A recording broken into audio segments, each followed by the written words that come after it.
Yo, what's going on, everybody? Welcome back to Let's Talk About It. Uh, Thank y'all for joining everybody that's out there in the chat world.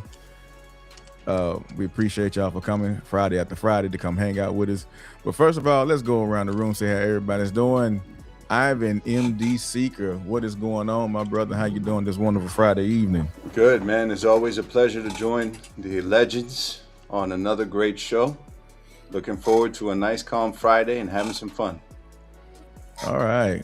Questlove, what it do, man? What's going on, brother? How you today? Chilling, my brothers, chilling. Long week. I always look forward to the weekend where I could get together and have some dialogue with my brothers. You know, it makes it a good end to the week, man. So salute y'all.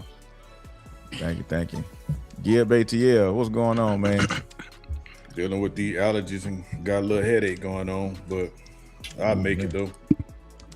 Man, God bless you. Manu, Maximus, Manimus.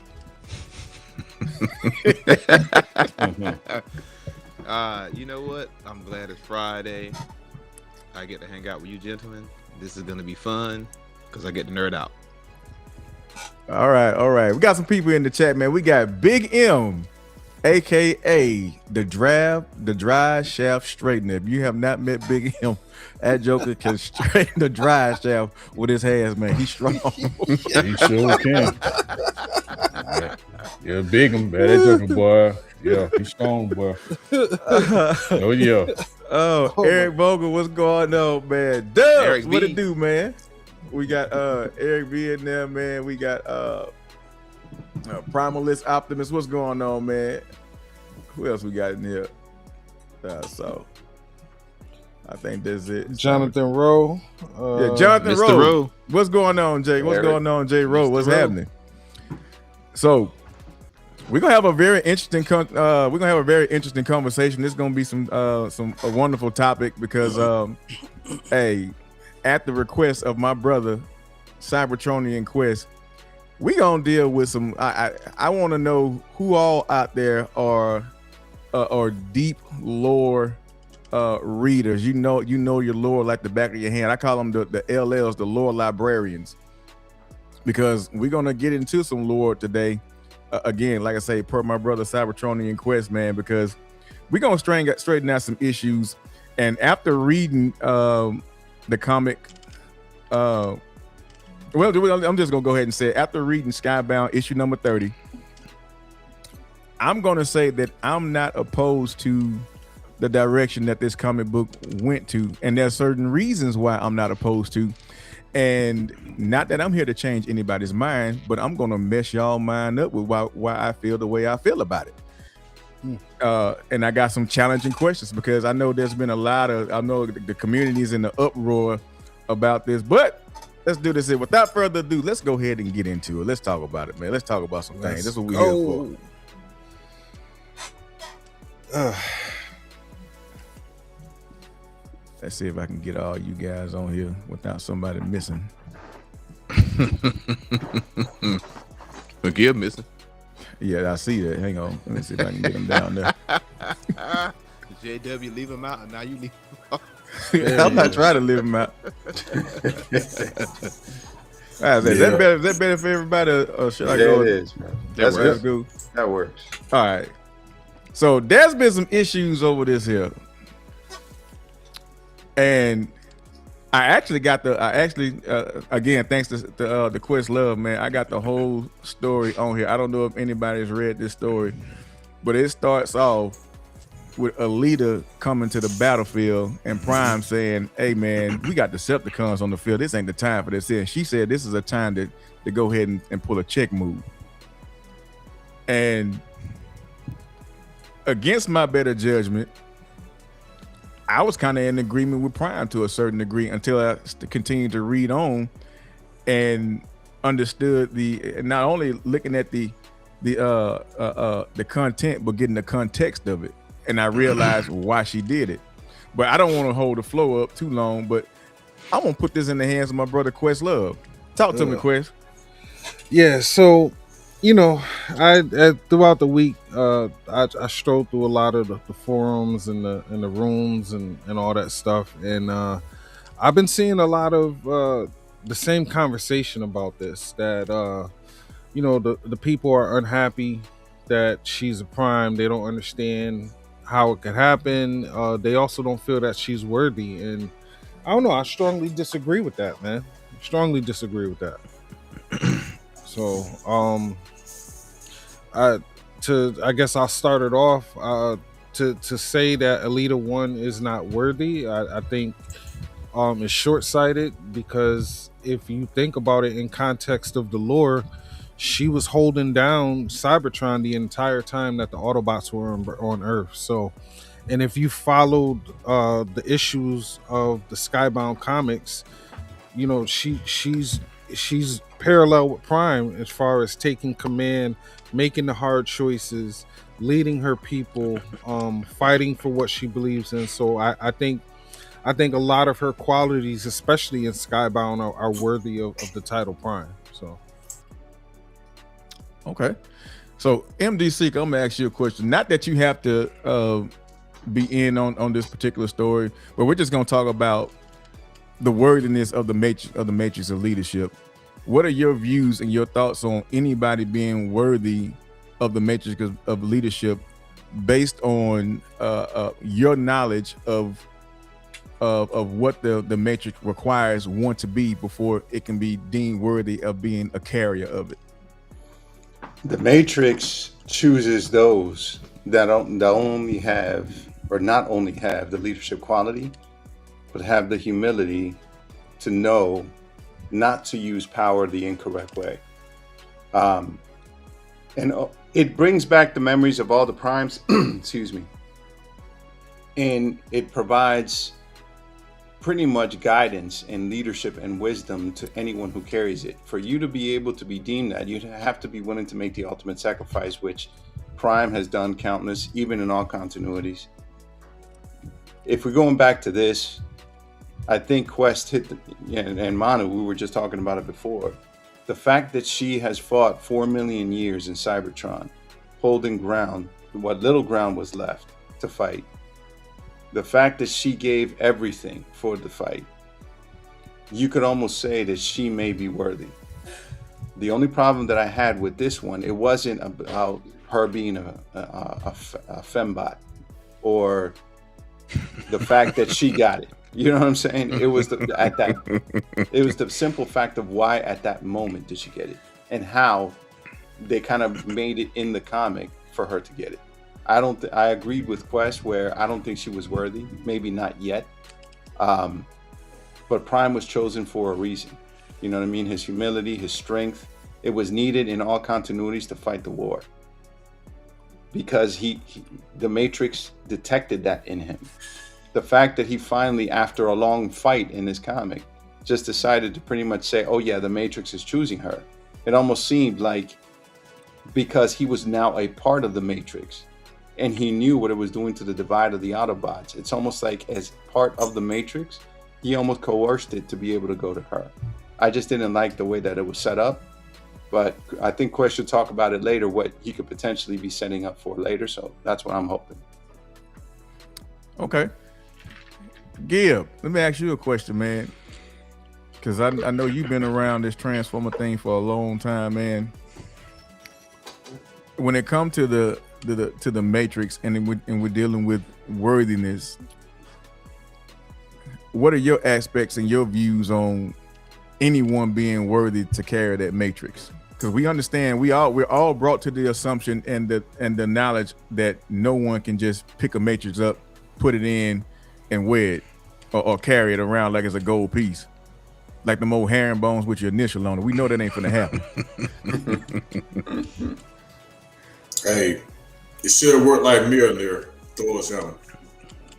I'm just saying, like, I think if you're gonna carry the Matrix, you should have a pure heart. You know what I'm saying? And know how to, I guess, be an example of being a leader. I guess, man. You know what I'm saying? And then have, like, I guess, like wisdom, depending on the personality, you got to have a pure heart, man. That's what I think. I always thought whoever was a Matrix bearer, they got to be, you got to have a pure heart, man, or a pure spark, whatever you want to say it. Right, That's just right. my opinion on it. You know what I'm saying? Yes, sir. Manu, talk to me. All right. So this is gonna be kind of long here. So let me get started. I agree with you guys with saying that it should be like Mjolnir, Thor's hammer. However, when you look at how this story is written, Prime seems to have a holistic view on the universe. So he's looking at all life, not just life on Cybertron. Probably because he's been on more than one planet. Alita's been on Cybertron and probably nowhere else. So she's wholly concerned with Cybertron. So when you look at the story arc and you look at the things that she's done in the story arc, everything she's done has been for Cybertron. And so in early issues, when she was talking about using the energy that Shockwave had taken from Earth's, life, some of the life force he'd taken, and Prime destroyed it. She was really upset about it. Now, what if her getting the Matrix is for her to learn what Prime has learned? Because in this story, Prime wasn't always the Prime that we see right now. And he stated it a couple of times in the issues when Megatron's arm was on him.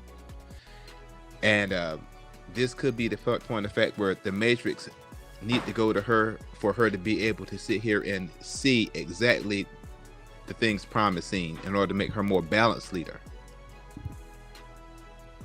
That's an excellent point, because it could be, since we're talking about wisdom and we're talking about what the Matrix has done in passing from one leader to the other, it could have been that Prime, also being part of the Matrix, detected that the only way to keep the Autobots unified was for her to fully understand the entire history and the wisdom of everything that he has gone through, what he feels, and particularly to the previous Autobots leaders, to your point, that have, probably gone through the stars as well. And that right now she is so, veiled in her anger about Cybertron that she needed the Matrix he couldn't just tell her everything. She had to literally feel it from the inside. So yeah, good point. That experiential learning.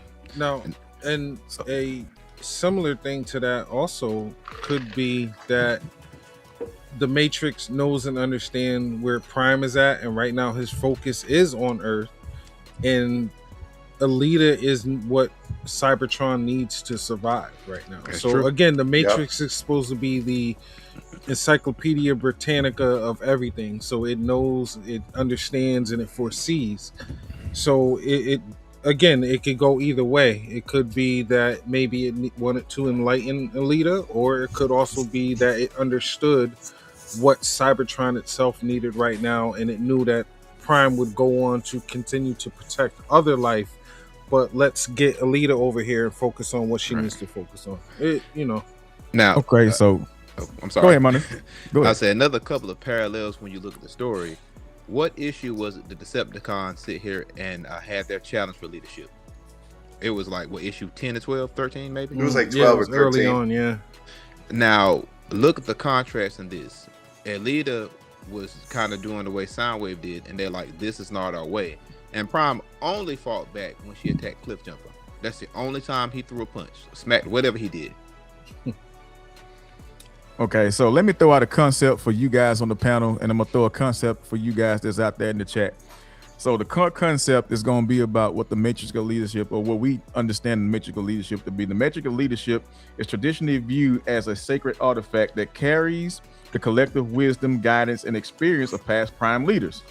It is believed to choose its bearer and guide them toward leadership decisions for the future of Cybertron. However, its true nature raises deeper questions about whether it promotes evolution or repetition.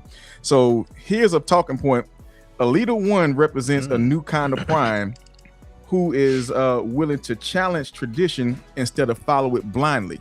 Because when I start reading this story, I start seeing Hot Rod / Rodimus in Prime. He starts to question himself and question the integrity of how he's been carrying the Matrix. So now the question that I'm going to pose to you guys on the panel, and not only you guys on the panel, but you guys in the chat world, is this: we keep saying that the matrix of leadership is this storyboard of history, knowledge, wisdom, and is to lead and guide. But if Prime is having the same issue that Hot Rod had, and he's questioning himself, am I doing this the same way that the Primes before me did this? Am I following in their footsteps? Is the matrix of leadership really leading then?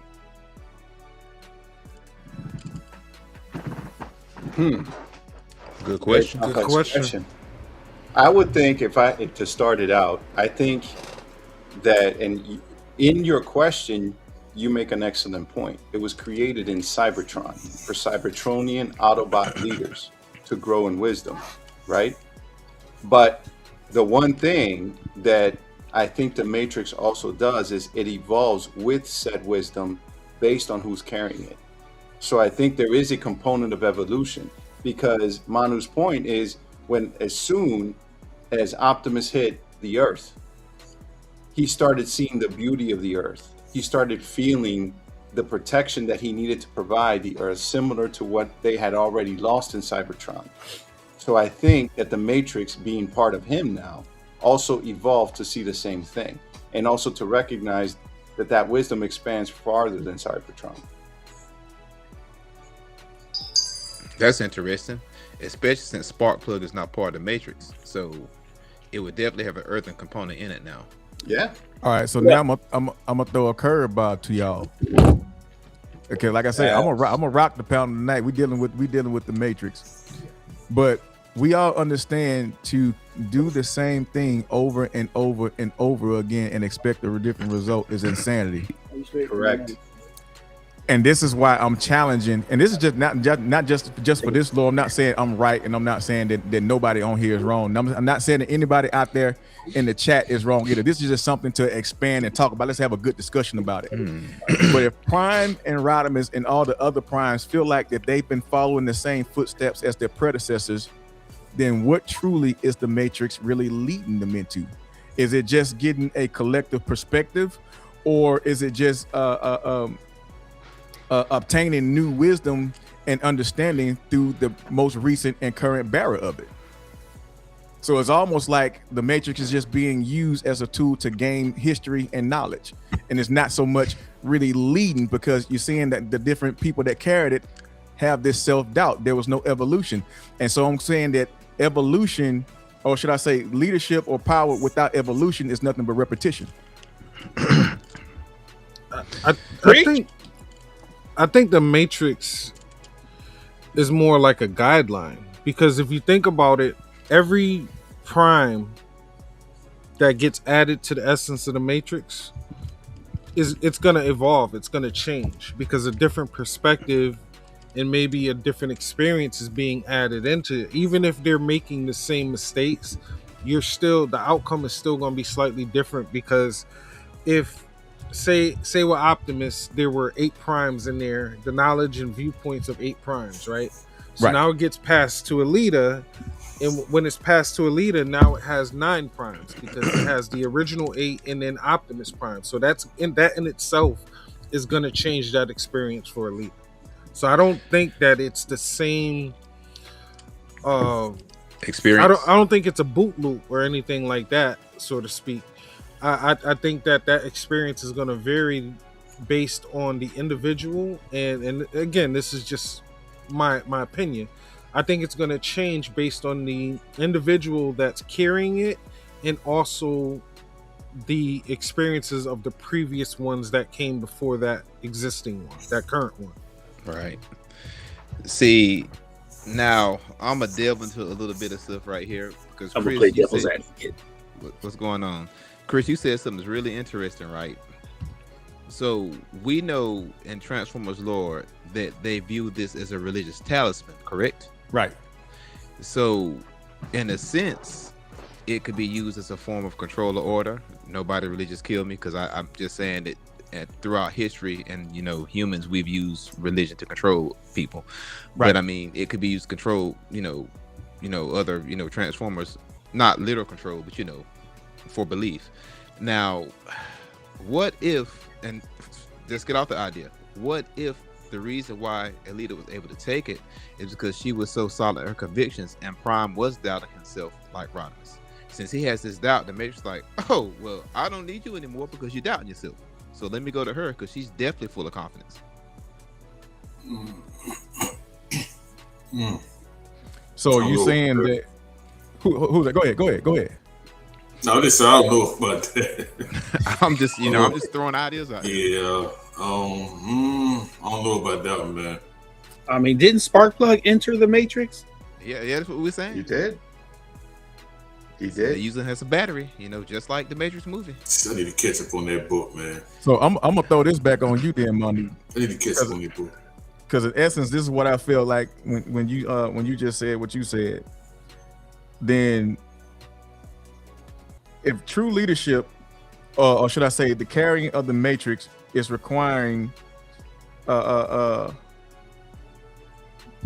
in essence, if you're using it for the same old, and we're talking about Alita here, and she had the gall to question systemic failure, because if we're saying that Prime was following the same steps that his predecessors followed, it may have been a different direction he went, but it's the exact same essence in the way they did it. He just went in a different direction, but essentially it's still the same. We can consider that as a systemic failure because he never challenged the way that his predecessors went about utilizing the wisdom of the Matrix. But now that Alita has this thought about her convictions, and she wants to go about it in a totally different way. So in essence, we're saying that he began to doubt because he felt like he was going and following in the same footsteps as his predecessors. She said that, okay, I'm going to challenge the knowledge and the wisdom of the Matrix of leadership and grant something completely different when I gain the power to it or gain the access to the knowledge and the wisdom of it. So in order for me to be a true leader as to what Cybertron really needs, I'm going to challenge that which is given to me, right? Because I've always said this, and we do this in engineering, a fact is only a fact until something about that fact changes. That's true. So what if she was to change that broke up all those cycles of the predecessors? Well, can I displace that for a minute? Yes. What if she's not the change? What if she is what they've been doing and Prime's actually the change? Oh, that's a good question.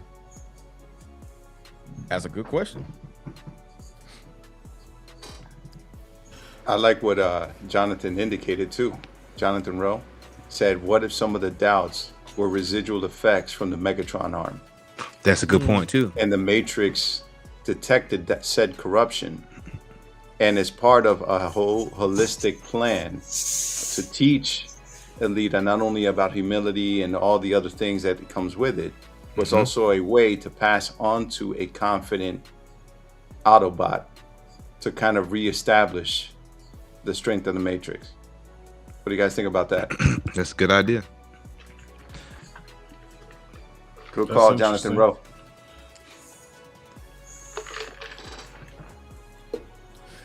Reading the message. Derek B, what's up? What's going on, Derek B?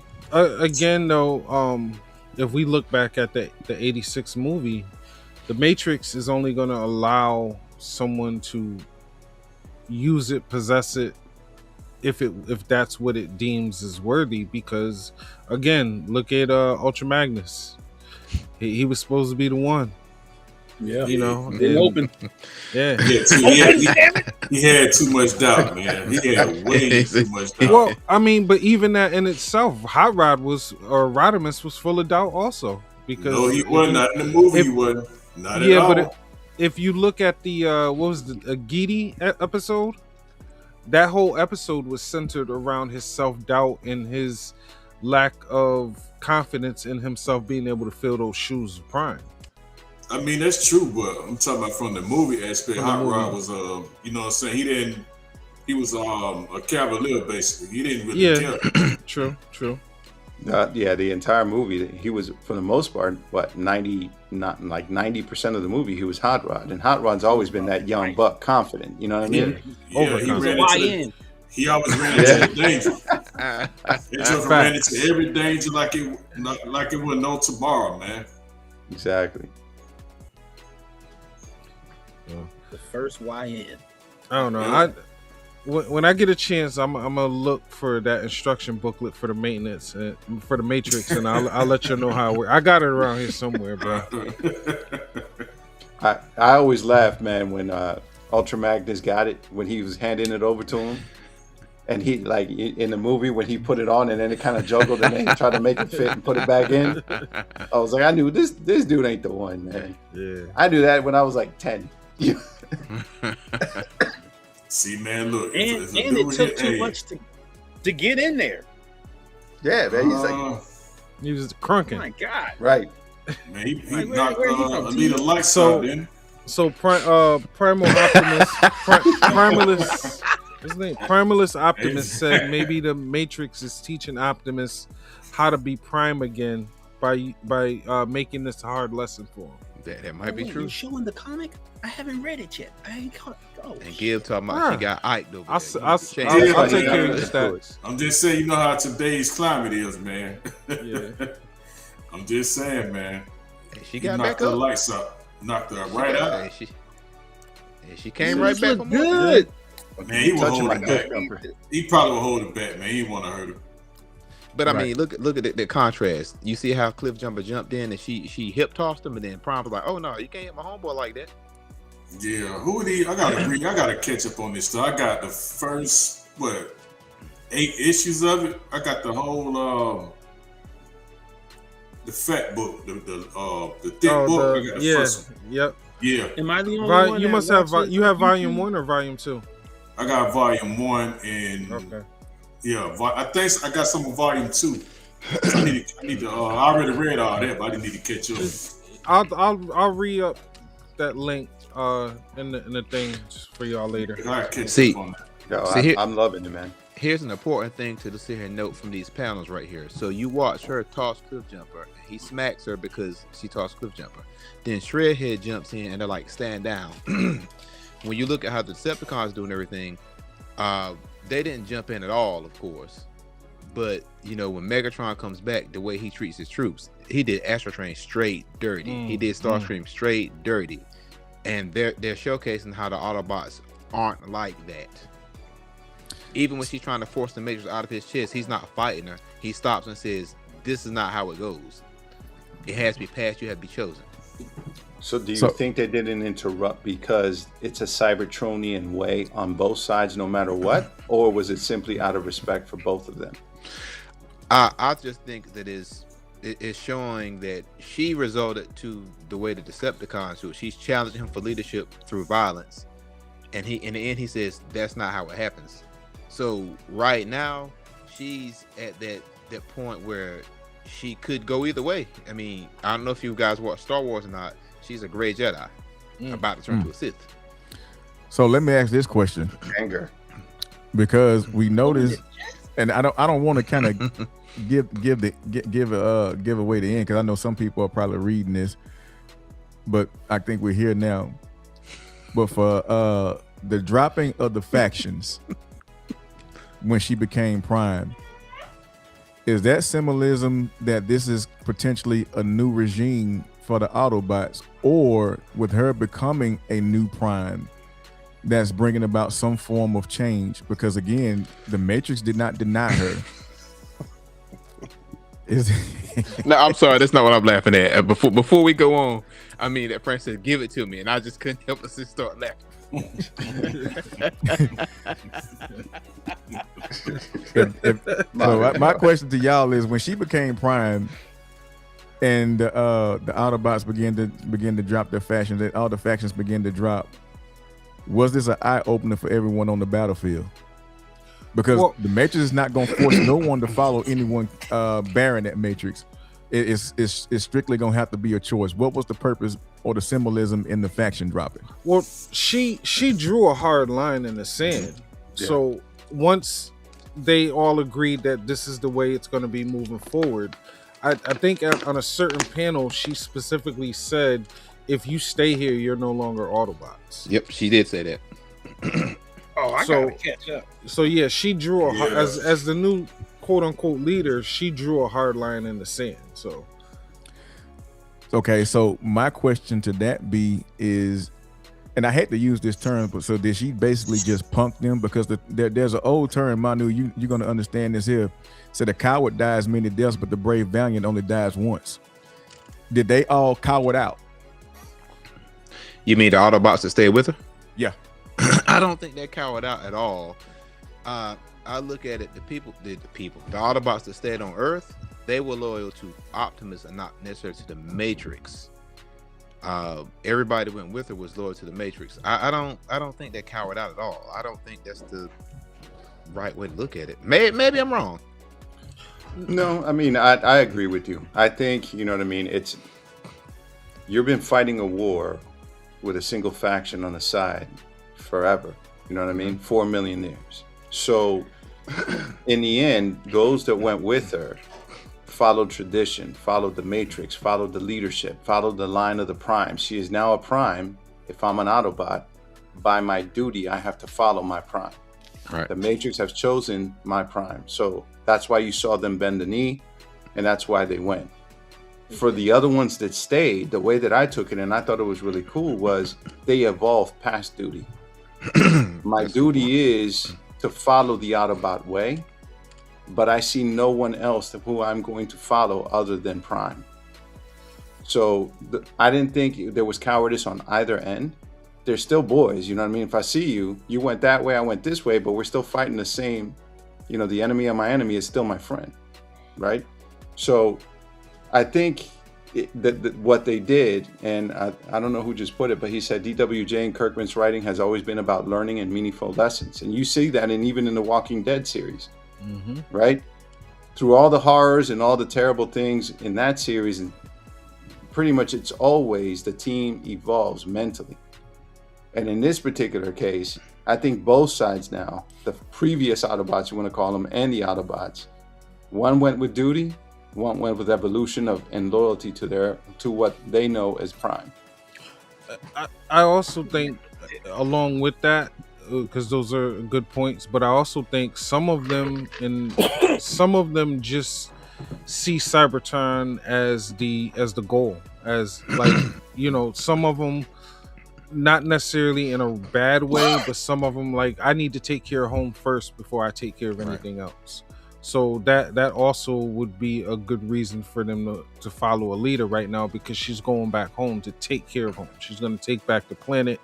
So I think while they're probably all loyal to Optimus because he's earned that, but at the same time, their priority is home.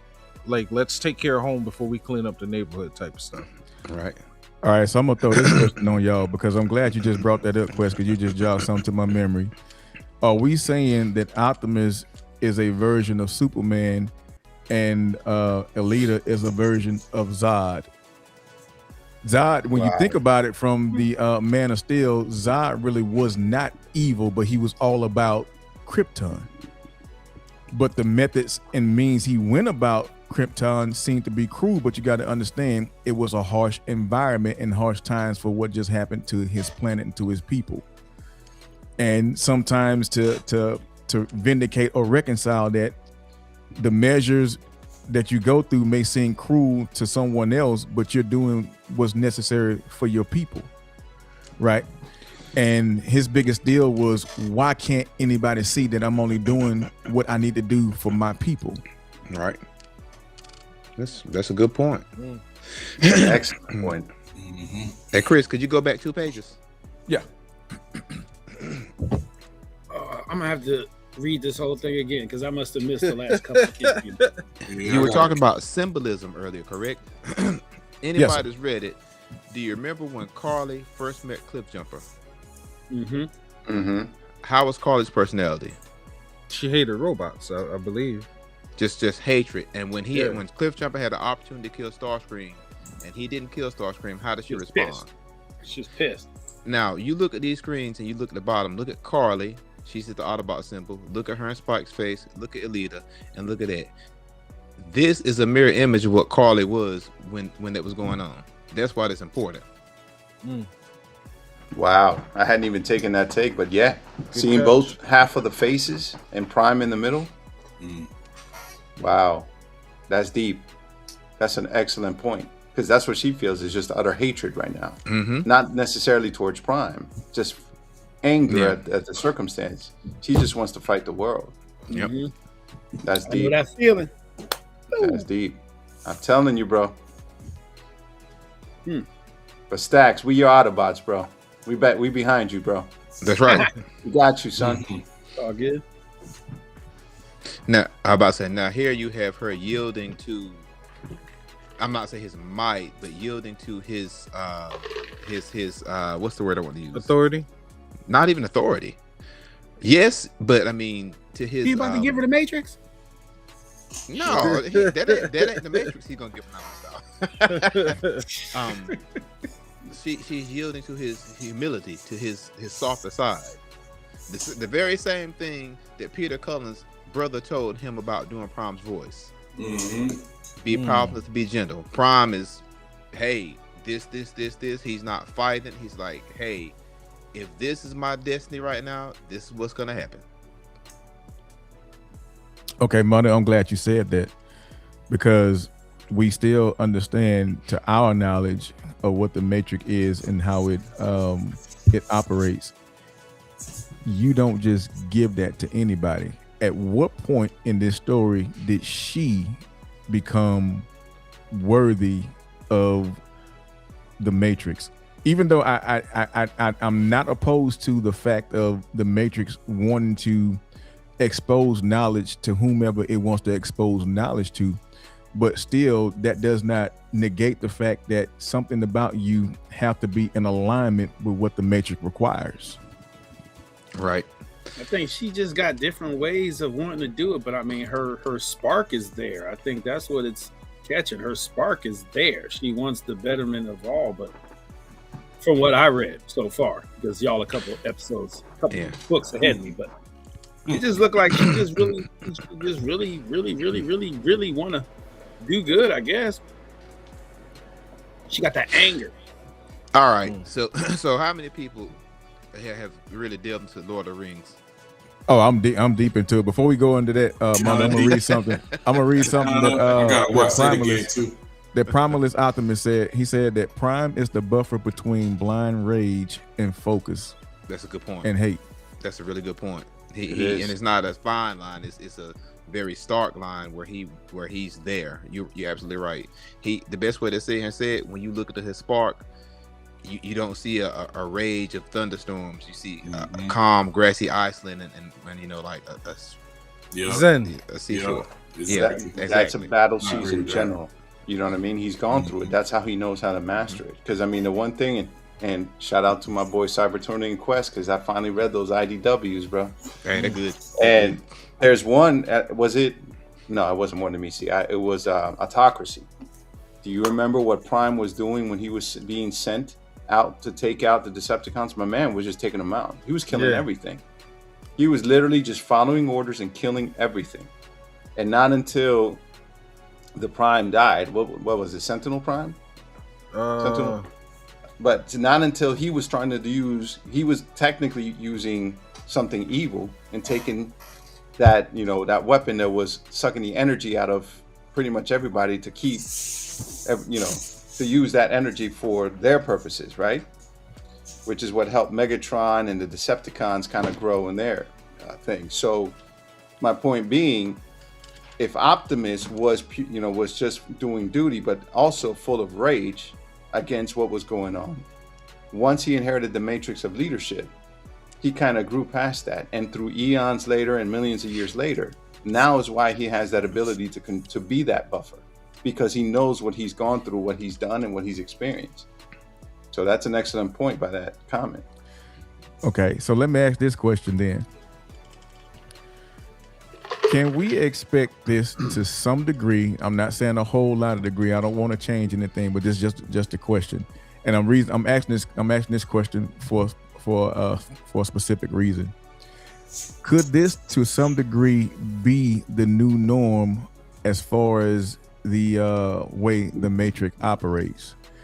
Because we understand that, at least to our knowledge, only a Prime could carry the Matrix. Now you have someone that is not a Prime carrying the Matrix and became a Prime. So in essence, what I'm asking is this not only a learning experience for Alita, but is this a learning experience for the Matrix to get outside of his own ways and what it requests? Why you saying Alita not a prime though? But since you met at the prime parts.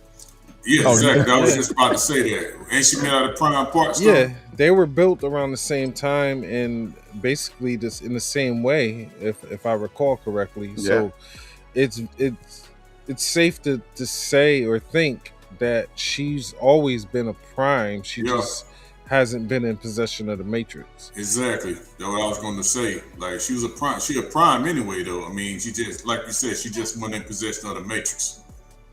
If Alpha Trion built both of them, so would she be a prime still? There were the two molds to fight the Decepticons. Yeah, exactly. Yeah. So, and when she got hurt, remember how he connected to her? They were compatible in every way. So, I see your face, Manu. Hey, is what he said. I'm done. It's safe. I mean, he stuck it right there. I mean, connected it. You know what I mean? Like, what do you want me to do?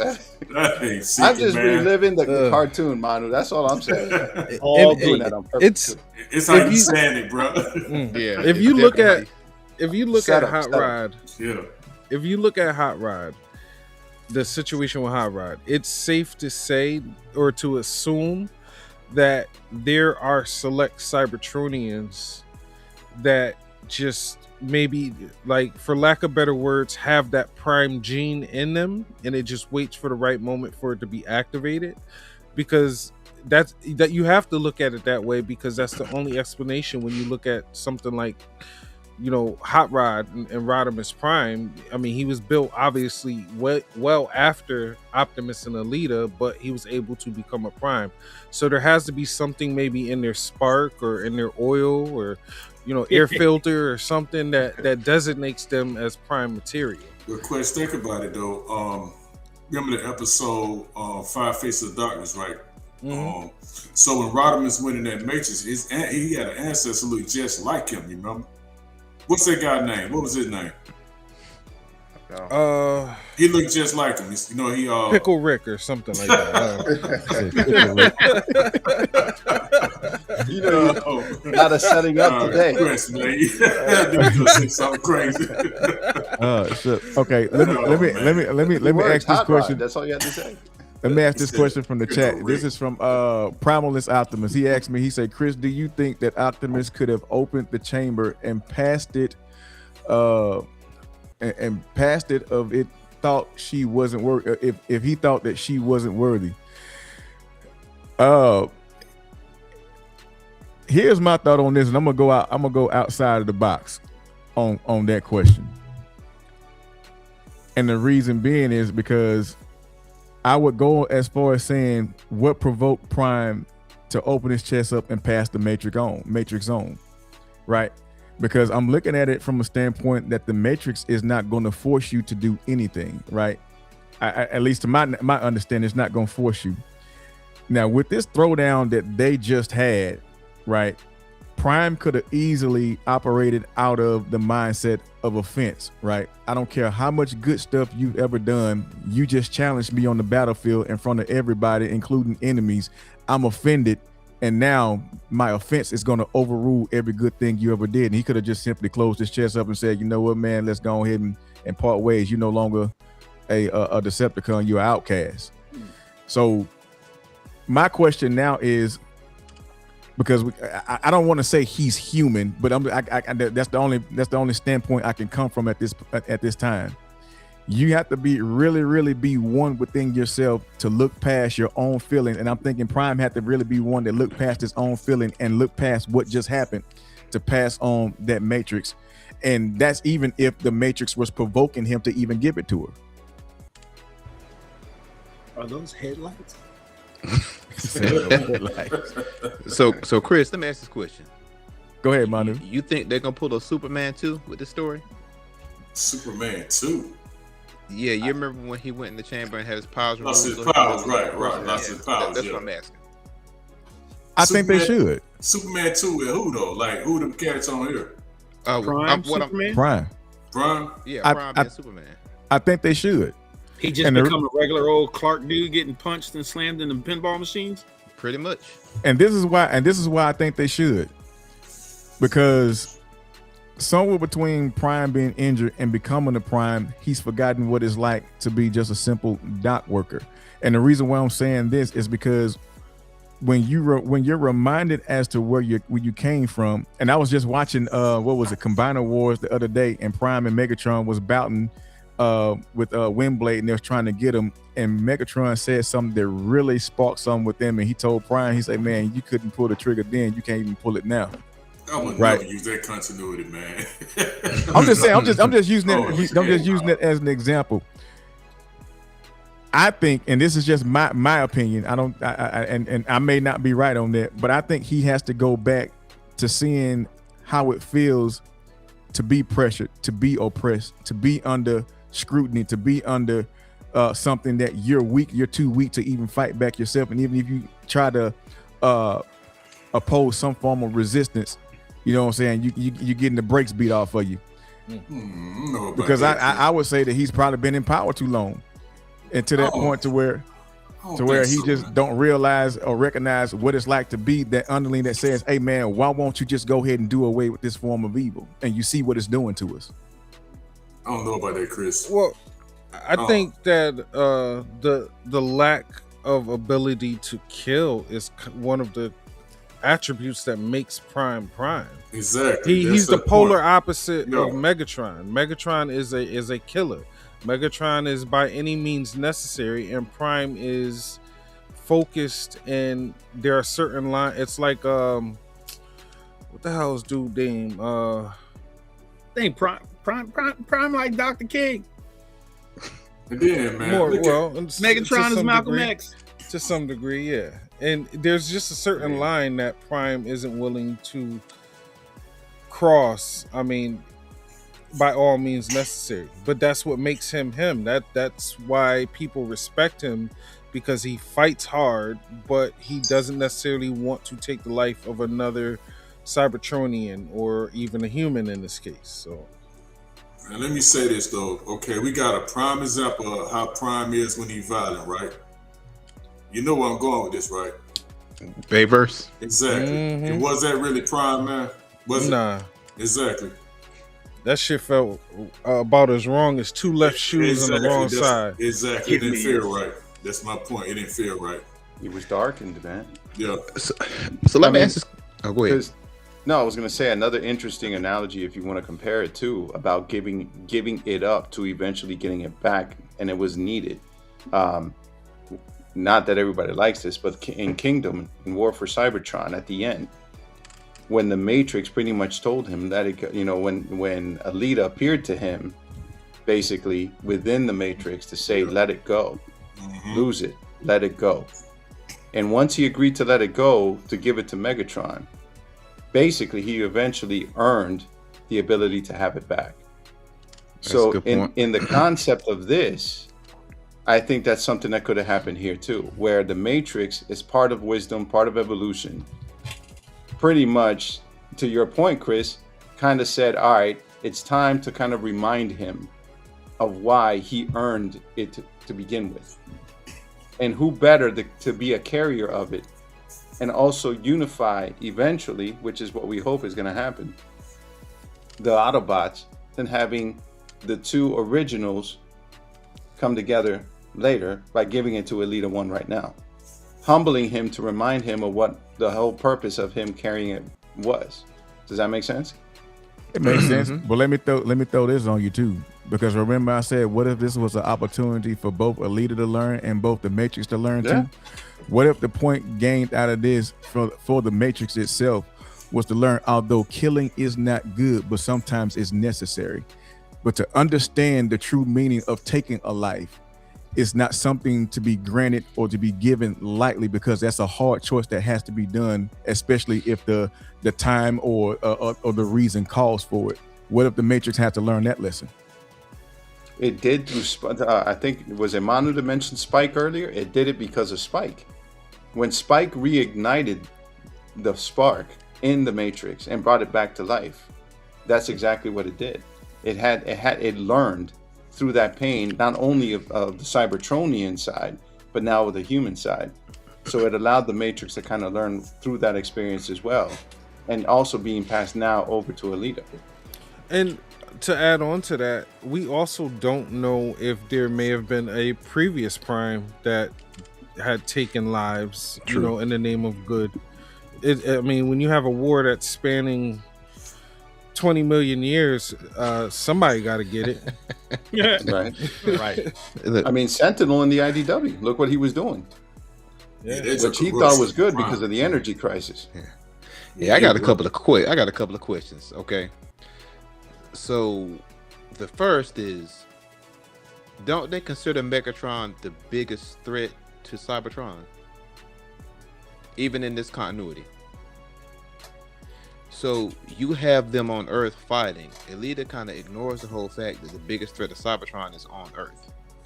So that's kind of disturbing right there in a sense. The other thing is, didn't the battle just happen? I mean, literally just happened before this issue. Why wouldn't she take this time to take the threat out? Because when you look at it, this is the first time in the series the Autobots haven't been underdogs. They have the numbers here in initiative, where the Decepticons do not. She's going to take most of the forces back to Cybertron. Well, if I may, Yeah, go ahead.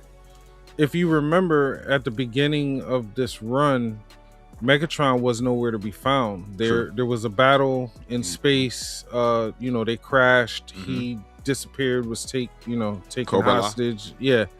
So at the time, at least to her knowledge, Megatron was removed as a threat. So it was essentially Shockwave that was causing havoc on Cybertron. That's what she was exposed to for 8 million or 4 million years or whatever. So, Gotcha. That makes sense. So you're talking about her trauma in Cybertron was the only thing that she was blinded by right now. well, So yeah, within that same trauma, she stuck everything within Cybertron. Is that what yeah, you're saying? because Shockwave was the biggest threat. That's true. Because Makes that's sense. what she experienced. That makes sense. Because Shockwave was her Megatron. Great point. That was her nemesis. Yep.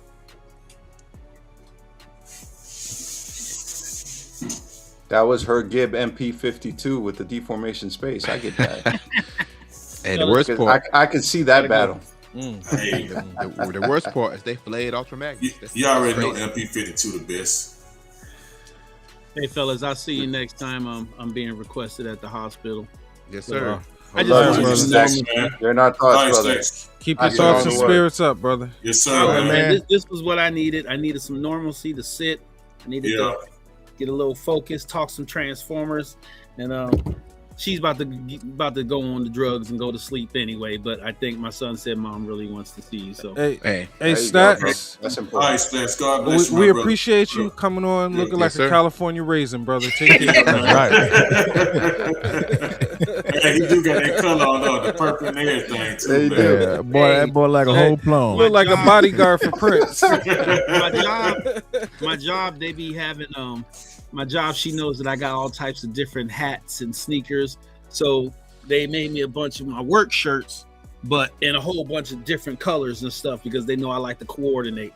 But today I was rocking that purple. You know, Grape That's Street. what's up. No, I'm just playing. All right. All right. All right, man. Hey, Stacks, take it easy, man. yes, Thanks, sir. man. Yeah, I'll bro. see y'all See you soon. later, man. I'm All gonna right, listen bro. in the car. I'm gonna listen. All Okay, right, man. bro. All right. Yeah. All right, bro. Okay, All man. right, y'all. Peace. All right. California raisin. Yeah, you wrong for that. He had a C on his head too. Yeah, he did. Yeah. And real quick to backtrack too, I also think part of the reason why Prime did take the Matrix out of his chest and even offer it up to see what because he's a strong believer in that a lot of the stuff with the Matrix is preordained, and that's just with the will of the Matrix shall be fulfilled type of stuff. So, and that's essentially what happened. Is that he allowed the Matrix to be free. The Matrix chose Alita Prime or Alita 1, and that's where we are. Okay, so I'm gonna read something that E-Man World of Geeks typed in here. and I'm about to go and check this one out.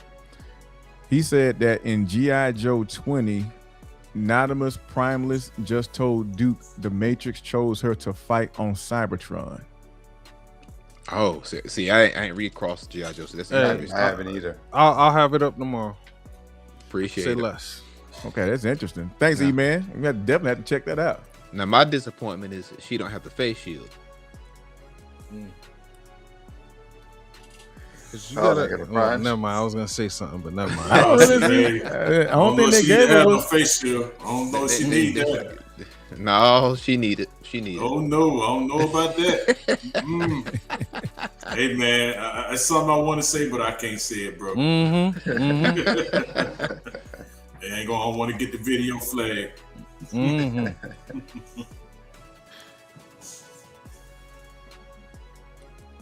Now, let me ask you a question, just to throw a wrench into all this. Do you think Quest and Manu and Chris and Gib that the anger came from the fact that they just did RC Magnus, and now they gave us Alita Prime? Do you think that was just done too quickly and too much at one time? Y'all want me to go first on that? Or? Go ahead, man. So I think it's multiple things. I think it's, number one, people don't like change. Period. There may be some sexism mixed in there, or chauvinism mixed into that. Really, just those two things specifically would make up probably a good portion of why people are having a problem with this. Yeah, I agree with that.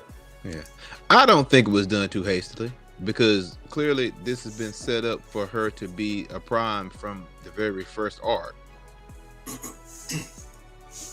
Now, if you look at this picture, I mean, since we're tying things together, who does Optimus look like right now? Magnus. Like Magnus. And Magnus had the same issue because after being tortured for so long, PTSD. He lost his edge as a Magnus. So he decided to go ahead and give that up.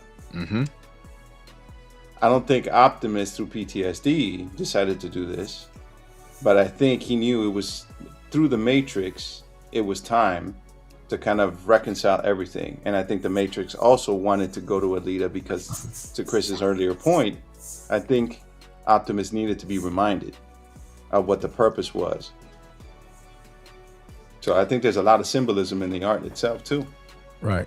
And I'm gonna say this here, Ivan, to your earlier point about Alita becoming a Prime. I think it's something that we all wondered since the G1 cartoon, if she was able to carry it. And now that they made a segue for her to be able to carry it, I kind of want, me personally, I want to see where the story goes, and I want to see what she does. If she's truly going to earn that Matrix, or if she's going to be one of hell's worst nightmares. That's a good point. They're gonna go the Sentinel route, or she gonna go the Optimus route? Right. That's cool. I don't know about that, man.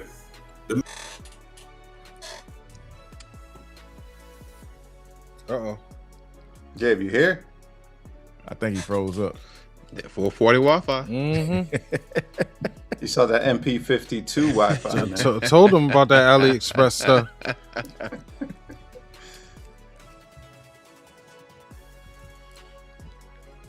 Yeah, he must got that Verizon service. Yeah, man, he got something over there, man. We lost. Dropped off. See, this is the part where he's talking about, you see all their symbols scratched off. Yep. It's kind of like a line, like a rebellion. Well, it's interesting that you had Wheeljack stay, because he was kind of upset about Ratchet being destroyed. I understand why the Aerobots stayed. They see him like a father. Cliffjumper too, and Shredhead too, and Thundercracker as well. Yeah, well, Thundercracker can't go nowhere. He has to stay there.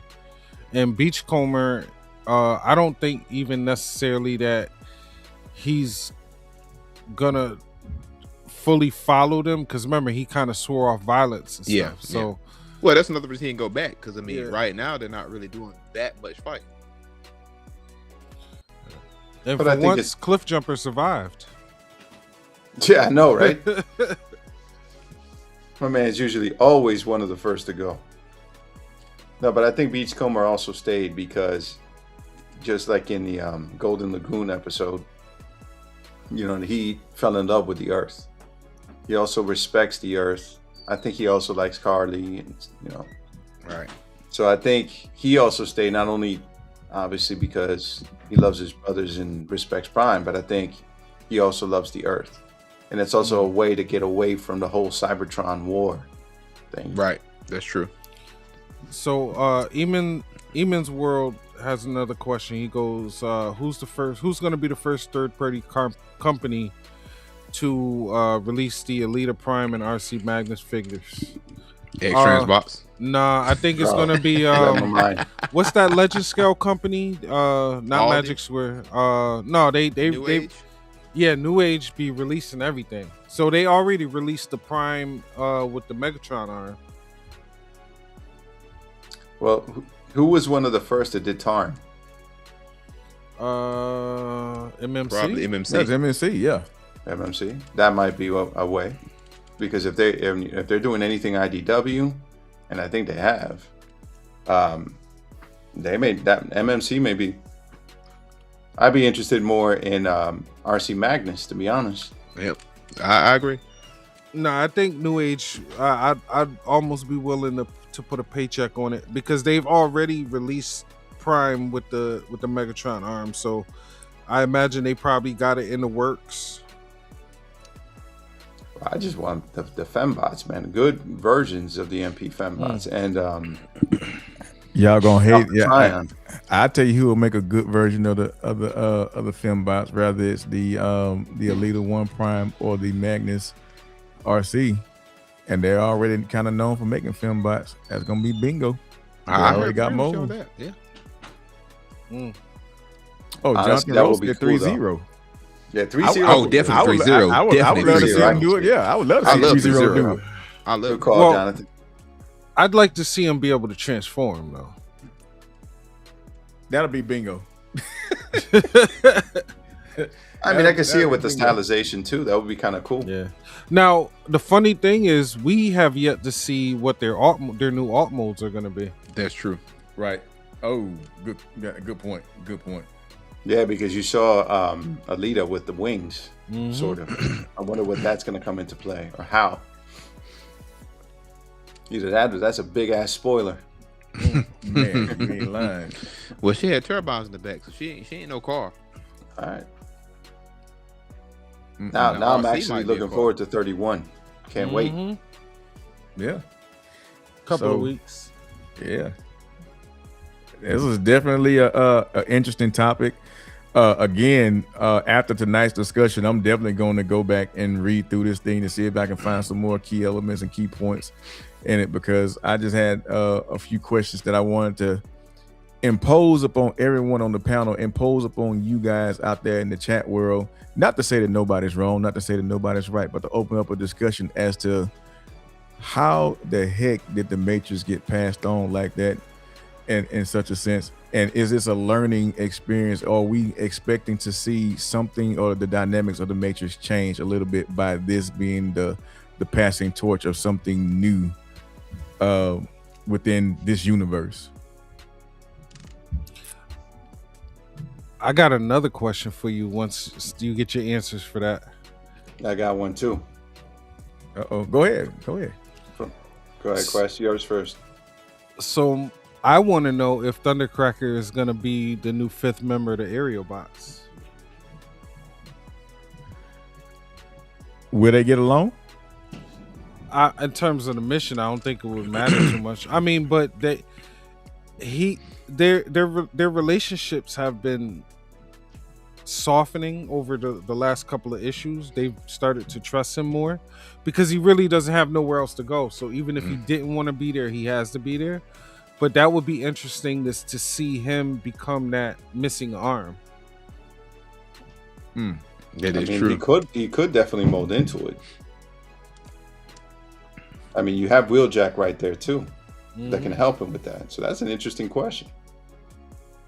Now, being the former military gentlemen that you guys all are, respect to all those who served, especially with what's going on right now. But if you're Megatron, here's my question: do you pounce right now, or do you just kind of wait to see what happens, since the factions have now kind of, in a way, in his mind, warring with each other?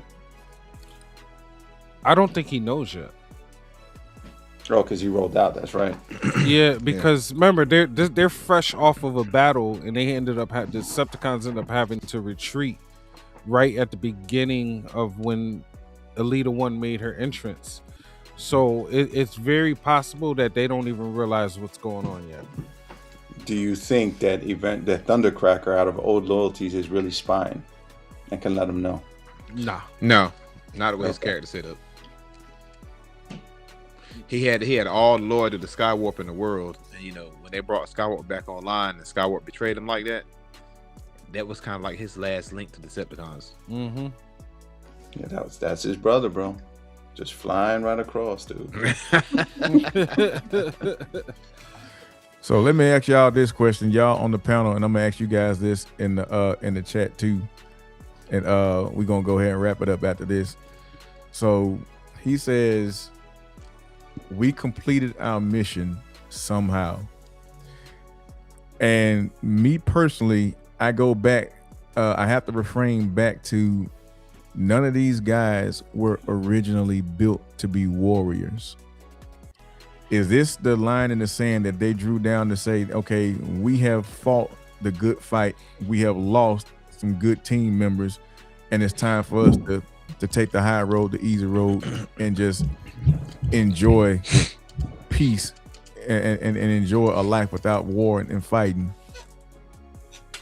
That's interesting. It is.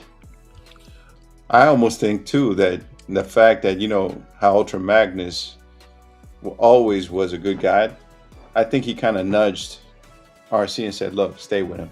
Right. He did. He said, "Sorry, Prime, I got to go." Yeah, he said, "I got to go," but he must have, like, when without us seeing, he went over to RC, said, "I need you to stay. You're now RC Magnus. He's going to need you. I will go ahead and support Elita. You support him." With the simple fact, and you brought something interesting. Not a one of these guys was originally a warrior except for Thundercracker. Yep. Right? Thundercracker was always a seeker. Go Seekers. But you know what I mean? Like that, always a warrior. So the aerial bots now basically have been brought up to be warriors, but they were, space shuttles. And the new Autobot, what's his name? Shredhead. Scooby-Doo van. Yeah, there you go. The Scooby-Doo van. But That Shredhead is a conglomeration. So, they got a couple warriors in with them that I think, to your point, I don't think they're going to be able to chill because Megatron and the Decepticons are still there. Yeah. And I think once he finds out, it's going to be on. And that's the whole purpose of them staying there, is that they want to basically clean up the earth, with the exception of Beachcomber, who probably won't be engaged in violence, but they're all staying. I'm assuming they're all staying there with the assumption that they're gonna have to fight this one out to get them off the planet. Mm-hmm. Yep. Interesting.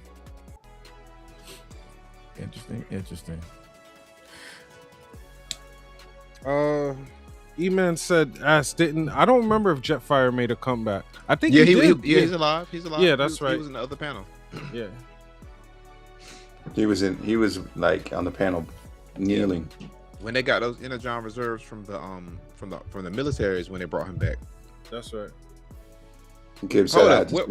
Where is they brought back Mirage and Bulkhead. Where's Mirage at? Mm-hmm. Was he part of the group that left? Yeah. That's what I'm trying to think. I'm surprised Jazz left. Now, keep in mind, right, while they're staying on, this group here is probably going to tie in, because I think next month they're dropping that issue 1 of Mask, and that's going to tie in with this. Yeah, because you saw what happened in the episode when my dude escaped. Mm-hmm. Talking about Mayhem? Yeah, when Mayhem escaped. So yeah, they're going to tie this up. And now I think maybe they're setting up where everybody's going to join up together. Hey, I think Gibb is trying to get back in. Chris?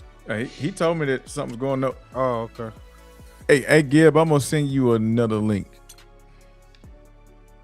Let me see. That's a good call out, because if you have the mass guys able to team up with Joe's, then they won't need all the Autobots there. Mm-hmm. Now with that firepower, so the Autobots may just be the cherry on top at that point. Mm-hmm.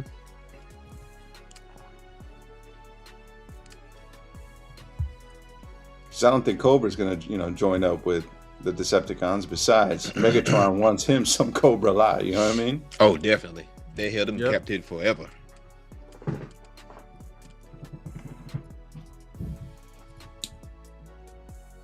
I mean, it's incredible what they've done to kind of join everything together.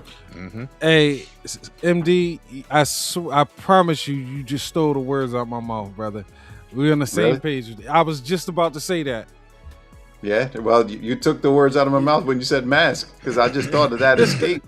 Yeah, So- the way that they've tied this in is incredible, bro. And, Great and minds, the, baby. And the fact Great that minds.